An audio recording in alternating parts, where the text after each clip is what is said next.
In a tournament, even whatever level you're playing at, if you're on a team, you don't want to let your teammates down, your buddies down, and so you're standing on the tee and the fairway's narrow, and normally if it's wide open or you're on the driving range, you take driver and you swing as hard as you can and just rip that thing.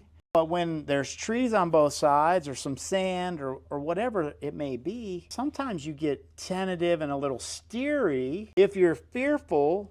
If you're fearful that if I don't pull off the perfect drive, because most of the time you don't, right? I find when I let it go, I make the best swings. Like I swing on plane better when I'm swinging really hard at it. But I do know sometimes I get steery and I'm not swinging 100%. And when a club's going 100 miles an hour, it's hard to make a adjustment at the point of impact to make it go straight or draw or when you want it to up. But it's nice when you can just step back there and rip it and live with the result. How about if you had to produce objectives with every club in your bag and your last station is the driver and you had to hit 5 balls in a row into a field goal that's particular width that represents the width of the fairways that you're going to be playing that week, and you got to hit 5 draws and 5 fades into the objective before you're done with your practice session every single time. Believe me, when you're on ball 5, ball 4 you feel ball 5 coming. When you're on ball 5 and you have to hit at least this far